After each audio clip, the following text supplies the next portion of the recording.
So it's that random time of the year where my computer decides it wants to make my webcam seem more like a flipbook animator, and because of that I look choppy as fuck, so I decided, you know what, we'll just do a regular one. I didn't really feel like crawling out of bed today anyway, so we'll just go ahead and give you guys a regular narration in before someone says I've been watching too much porn, or my computer used to work but it took an arrow to the knee, because you can fuck off with both of those. But I have a UU match against a guy by the name of Nojo. I took this game on Friday or Saturday, and what it lacks for in length, if you're looking at the length of the video, it kind of makes up for in terms of how interesting it was. I don't know, it was definitely one of the highlights of the stream, that's for sure.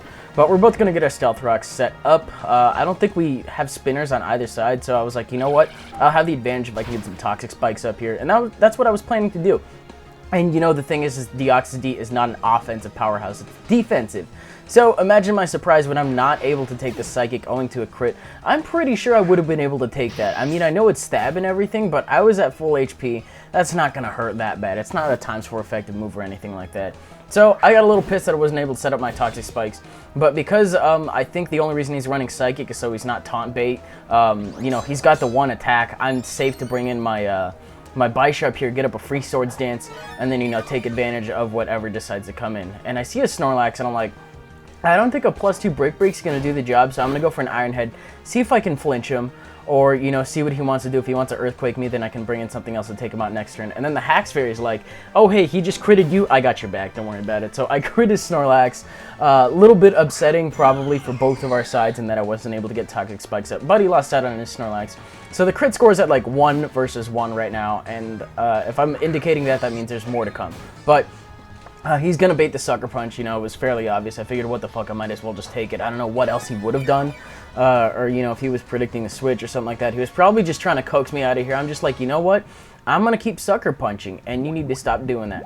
But I see him bulk up. Now, if he's a bulk up set, he's probably not running any speed. The thing is, though, is the only thing I have to hit him neutral with is Iron Head, and I do not want to flinch him, because if I flinch him, then he gets a steadfast boost on top of the bulk up, then you'll have +1 attack, defense, and speed, and that's just really nasty. But the Hax Fairy's like, okay, now it's your turn, you can get the first one, and it's like, whoa! That was an interesting crisis averted early on in the game. I mean, I had Victini to handle it. I'm pretty sure an Iron Head and a V-Create combo would have definitely been able to take him out. But he ends up going for the sub here as he brings in his Kingdra, and I'm just like, god damn it, my Sucker Punches, fuck. I should have suspected that the reason he's bringing in these Pokemon in order are ways to dodge Sucker Punch. Because, you know, that's my most powerful stab on this thing, and that's not working out. But he sub DD, I figure, you know what, this is going to be Bisharp's last stand. If I do not stop, well, if I don't go for Iron Heads at this point, and, you know, I don't bait him into killing me off so I can get a safe switch, then it's just going to be game over for the rest of my team as opposed to just one poke. So got a little bit of a last stand thing going on here. I really wanted to go for the Sucker Punch there, but I knew he was going to be pretty safe in going for more subs and more DBs and things like that, and I just did not want to have that, no sir. So he's at +1 attack and speed. I do bring in my Empoleon. I don't think he knows what variant this is, because this is an offensive variant, and although I do wall his stabs, I won't want to take an Outrage or a Waterfall very well for that matter, but he decides to get rid of his DDs and switch out into Chandelure, probably predicting the Grass Knot or the Ice Beam. He does predict correctly on both of those. Grass Knot does, I guess, a decent chunk. It's a fucking Grass Knot, you know, it's unstab and everything.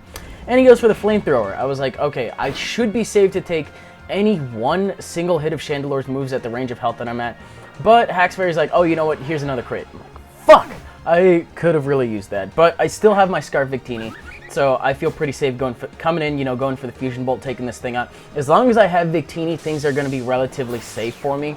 As long as Kingdra doesn't get more than, what is it, 2 DDs? I think after 2, actually more than 1. I think after 1 DD, at that point, it'll be faster than me. So he brings in Deoxys. I'm not really sure what to do against Deoxys. I do have one thing left that you guys haven't seen. You might have seen it on Team Preview already, but it's my Dusclops. It's the only Dusclops I tend to use. You know, the Curse Pain Split Substitute Nightshade set, I think, is what I run on this guy. I forget the EVs and everything, so don't ask. I was thinking about making a moveset video on him for the longest time, but I need some footage on it, so... you know, this could probably be good footage, but, you know, I'm just kind of speeding up this portion because it's me thinking I can stall him out of Psychics, and then when he switches out, I should be sitting pretty on a decent amount of health, since he's probably got Recover on this thing, too. I've seen Stealth Rocks, I've seen Psychic, I've seen Recover. I have not seen Toxic, so I'm kind of wondering what that fourth move is, or if he's just looking for an opportunity to squeak it in. But I'm thinking like halfway through this exchange, he probably doesn't have Toxic. So I come up with an idea here, you know, instead of stalling him out of Psychic, since, you know, I don't really want to be keeping this up. It was on stream. I was like, you know what, this is going to take a little bit longer. I decide to curse right here, you know, kamikaze myself, because although he will recover, he'll lose half of that, you know, at the end of this turn, minus, you know, 1/16. He'll lose, how much will he lose? What is that? 7 8? No, that's not 7 8. Fucking, not 3 8. 3 8? Probably 3/8 of his health. I suck with mental math this early in the morning, or rather at 2 in the afternoon because I woke up so late. But here is the motherfucking star of the show. This is a Scarf Modest Echoed Voice Togekiss. Now, those of you that are not familiar with Echoed Voice, because it's not really a used move, I have been having a load of fun with the set, thanks to Cap, you know, giving me this set, you know, for actually giving me the idea to use it. And it's just a boatload of fun, because Echoed Voice is 40, and then after every time you use it, it boosts its power by 40. So it goes up from 40 to 80 to 120 to 160, and it caps at 200. But the thing is, I have Stab on it too. So it goes from, what is it, that 60 base power, and then 80 plus another 40 is 120. So it goes from 60 to 120 to 180 to, I think it would be 240 on the next one, and it just keeps racking up like ridiculously. And I have Modest just to get my bang out of my buck. But you saw that it two-hit KO'd Zapdos after Rocks, and I do get a crit here, but I really don't think it mattered. We both just kind of sat down at that point, and it was like, you know what? It's 160 base power before Stab at that point, and Kingdra wasn't at full health. It might have been able to live at full health, but I'm kind of doubting it at that point. And all he has left is this Deoxys with the red health, so I'm going to hit him with a 200 base power Echoed Voice.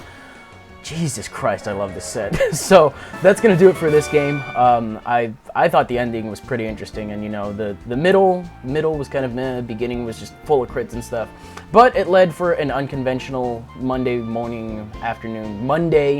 battle that I would hope that if it at least raised your eyebrows, then hey, you know, mission accomplished. So if you enjoyed it, you're welcome to leave a like, rating, comment, subscribe, do your thing. I am narrating this first, so I'll probably have some TCGO before or after this. I'm gonna render one, probably do some holiday shopping.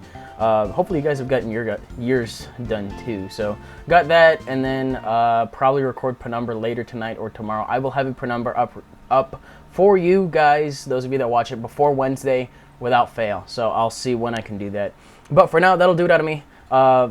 Friendly reminder to the tournament people, while it's on my mind, you know, try to finish up this tournament by the end of the year. So go ahead and check the bracket, see if your opponent's there. If not, whatever. Okay, now that's really it out of me. Okay, bye.